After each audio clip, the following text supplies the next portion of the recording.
ಬಂದಿರುವಂಥ ಎಲ್ಲ ಮಾಧ್ಯಮ ಮಿತ್ರರಿಗೆ ಮತ್ತು ಎಲ್ಲ ಗಣ್ಯರಿಗೆ, ಅದಕ್ಕಿಂತ ಮುಖ್ಯವಾಗಿ ನಮ್ಮ ಧ್ರುವ ಸರ್ ಬಂದಿದ್ದಾರೆ. ತುಂಬ ಖುಷಿ ಕೊಡುವಂಥ ವಿಷಯ. ತುಂಬ ಧನ್ಯವಾದಗಳು ಸರ್ಗೆ. ಧ್ರುವ ಸರ್ ಬಗ್ಗೆ ನಾನು ತುಂಬ ಹತ್ತಿರದಿಂದ ಅಬ್ಸರ್ವ್ ಮಾಡ್ತಾ ಇದ್ದಂಗೆ, ಅವ್ರ ಬ್ರದರ್ ಜೊತೆಗೆ, ಚಿರು ಜೊತೆಗೆ ನಾನು 2 ಸಿನಿಮಾ ಮಾಡಿದ್ದೀನಿ. ಸಂಹಾರ ಮತ್ತು ರುದ್ರತಾಂಡವ 2 ಸಿನಿಮಾ ಮಾಡಿದ್ದೀನಿ. ನನಗೂ ಚಿರುಗೂ ತುಂಬ ಒಂದು ಒಳ್ಳೆಯ ನಂಟಿತ್ತು. 2 ಸಿನಿಮಾ ಮಾಡಿದ್ವಿ ಅಂದರೆ ಗೊತ್ತಾಗುತ್ತೆ, ಒಂದು ಫ್ರೆಂಡ್ಶಿಪ್ಪು, ಒಂದು ಬಾಂಡಿಂಗು ತುಂಬ ಚೆನ್ನಾಗಿತ್ತು. ಚಿರು ಅವರು ತುಂಬ ದೊಡ್ಡ ಸ್ಟ್ರೆಂತ್ ಏನಂದರೆ, ಫ್ರೆಂಡ್ಸ್ಗಳೇ ದೊಡ್ಡ ಸ್ಟ್ರೆಂತು. ಫ್ರೆಂಡ್ಶಿಪ್ನ ಅವರು ಯಾವಾಗೂ ಬಿಟ್ಕೊಡ್ತಾ ಇರಲಿಲ್ಲ. ತುಂಬ ದೊಡ್ಡ ಸ್ಟ್ರೆಂತು ಚಿರು ಅವ್ರದ್ದು.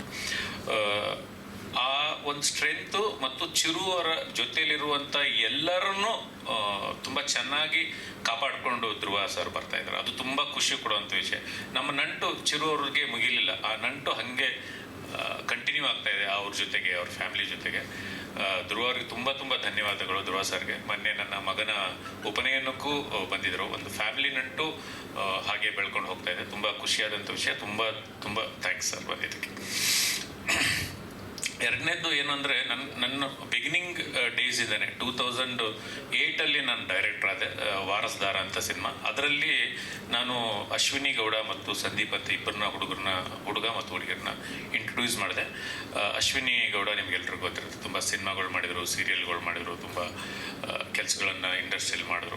ಒಂದು ಬಿಗಿನಿಂಗ್ ಡೇಸಿಂದ ಅಂದರೆ ನನಗೆ ಯಾವಾಗಲೂ ನನ್ನ ಫೀಲಿಂಗ್ ಏನು ಅಂತಂದರೆ, ನಾನು ಹೊಸಬ ಇದ್ದಾಗ ನನಗೆ ಇದೇ ಇಂಡಸ್ಟ್ರಿ ಅನ್ನ ಕೊಟ್ಟಿದೆ, ಹೆಸರು ಕೊಟ್ಟಿದೆ, ಎಲ್ಲನೂ ಕೊಟ್ಟಿರ್ಬೇಕಪ್ಪ. ಅಂದರೆ ಈ ಇಂಡಸ್ಟ್ರಿಗೆ ಬರಬೇಕಂತ ಯಾರೆಲ್ಲ ಇರ್ತಾರಲ್ಲ ಅವ್ರಿಗೊಂದು ಅವಕಾಶ ಕೊಡಬೇಕು ಅನ್ನೋದೇ ಯಾವಾಗಲೂ ಮೈಂಡಲ್ಲಿ ಓಡ್ತಾನೆ ಇರುತ್ತೆ. ನಾನು ರಾಜವಲ್ಲಿ ಮಾಡಿದಾಗ್ಲೂ ಅಷ್ಟೇ, ಯಶ್ ಅವ್ರನ್ನ ಬಿಟ್ಟರೆ ನೀವು ಪ್ರತಿಯೊಬ್ಬರು ಅಲ್ಲಿರುವಂಥ ವಶಿಷ್ಠ ಇರ್ಬೋದು, ಚಿಕ್ಕಣ್ಣ ಇರ್ಬೋದು, ಹರ್ಷ ಇರ್ಬೋದು, ಪ್ರತಿಯೊಬ್ಬರು ಅವತ್ತು ಎಲ್ರಿಗೂ ಮೊದಲನೇ ಸಿನಿಮಾನೇ ಆಗಿತ್ತು.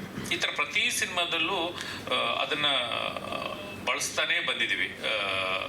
ಅದೊಂದು ಖುಷಿ ಕೊಡುವಂಥ, ತುಂಬ ಖುಷಿ ಕೊಡುವಂಥ ವಿಷಯ. ಹೊಸಬ್ರ ಜೊತೆಗೆ ಮತ್ತು ಅವಕಾಶ ಸಿಗದೇ ಇರುವಂಥವ್ರಿಗೆ ಒಂದು ಅವಕಾಶ ಕೊಟ್ಟು ಅವ್ರ ಜೊತೆಗೆ ನಾವು ಕೆಲಸ ಮಾಡೋದು. ತುಂಬ ಜನ ಟ್ಯಾಲೆಂಟೆಡ್ ಇರ್ತಾರೆ, ಅವ್ರಿಗೆ ಅವಕಾಶಗಳು ಸಿಗೋದಿಲ್ಲ. ಅವಕಾಶ ಸಿಕ್ಕರೆ ತುಂಬ ಚೆನ್ನಾಗಿ ಬಳಸ್ಕೋಬೋದು ಅನ್ನೋವಂಥವ್ರನ್ನ ಹುಡುಕಿ ಸಾಧ್ಯ ಆದಷ್ಟು ಅವ್ರನ್ನ ಸಿನಿಮಾಗೆ ಟ್ರೈನ್ ಮಾಡಿ ಅದನ್ನು ಇಂಡಸ್ಟ್ರಿ ಒಳಗಡೆ ಅವ್ರನ್ನ ಕರ್ಕೊಂಬರುವಂಥ ಪ್ರಯತ್ನ ಆ್ಯಸ್ ಎ ಆರ್ಟಿಸ್ಟ್ ಆಗಿನೂ ತುಂಬ ಪ್ರಯತ್ನಗಳು ಆಗಿದೆ. ಅದರ ಜೊತೆಗೆ